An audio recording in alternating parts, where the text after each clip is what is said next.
Reflection on term 3 and my Lamda journey thus far. To live truthfully as a character means that I must be willing to yield to their circumstances, relinquish the desire to control, as this enhances not only my experience, but the audience's too. We're placed under trances that connect us to daydreams and human truths. We explore different places and phases, honing the skill that is owning a space so completely that fantasy becomes reality. Being on the stage is a privilege. I must return the audience's favor with finessed use of my tutelage.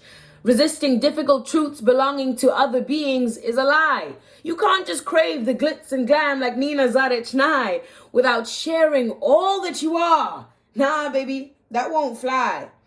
A story is a universe, a character's a soul, and magnifying each soul's beauty must be your only goal.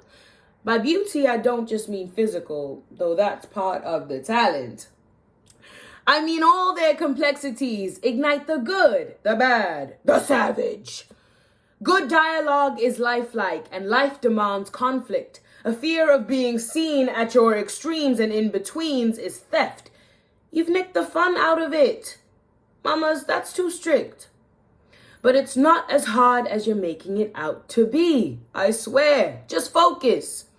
Stay present with the text, how your mouth wraps around each section, no hocus pocus.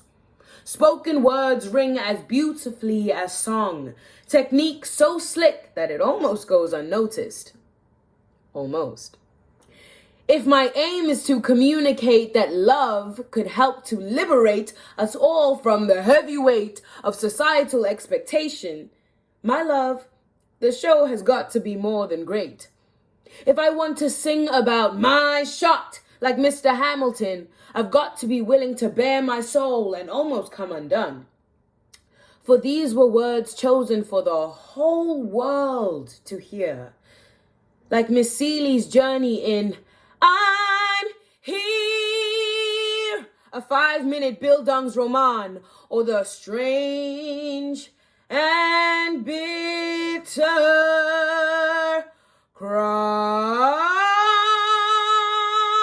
observed by Miss Holiday, swinging and rotting under the harsh rays of the sun.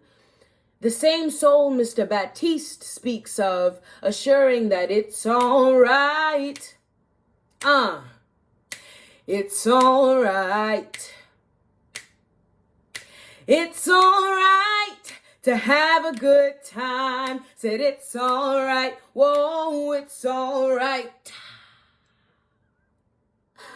And how this is just as honest as Miss Reynolds' little boxes on a hillside. Little boxes made of ticky-tacky. Little boxes on a hillside. Little boxes all the same. These are atmospheres being created, imperative like Chekhov's gun, transferred from my instruments to a listener, are energies that can be light as a tickle or weigh a ton. This transaction depending upon the quality of prep that I've done. It's dependent upon support from my entire body, from my spine, my gaze, my peripheries, even my tongue, utilizing each glide, thrust, float, in order to embody truths that may relate to, but are separate from my own folly. I've learned that courage is the strength to face your fears and failures, and it must be paired with patience. Get up. Be your own savior. It takes time to go from doggy paddle to being a great sailor. I must acknowledge this in order to escape defeat. I can't just let my hope deplete. It's got to be present at every beat because it keeps me vigilant, aware of what mistakes not to repeat. Awareness of who and what I am is a crucial part of the plan. I've got to advocate for self and be my biggest fan and polish all the boring bits that don't align with my brand. Part of the fun of entertainment is that only stars can play in the band. Star quality is intelligence. It's hard work and prep. It's knowing your instrument so well, bomb threats can't have you shook.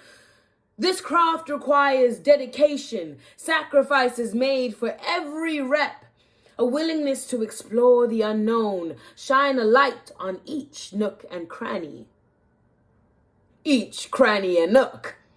It's the knowledge, too, that sometimes the most magical moments will find me. It is the duty to be free and open to the inspiration that I seek.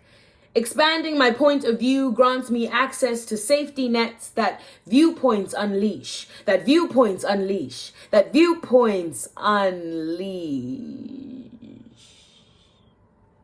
The momentous improvisation mesh that a clown shares with cheek. Or simply placing my attention on the other bodies as they speak. Yes, I must be aware of myself, but this awareness must be confident and generous.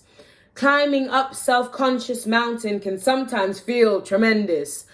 So for now, I've got to fake it, but never get complacent, as I'll only reach my peak through steady improvement. I'm greatness adjacent. Now, this may present as a random collection of words that I put on a page. I know. But it's actually an accumulation of months of smiles, tears, and rage. A transformed body, mind, and soul that shall not be caged. I'm discovering what I need to fly or fall on any stage. The work is always in progress, a never-ending process. But I'm proud of just how far I've come with this creative discovery conquest. Thank you for listening.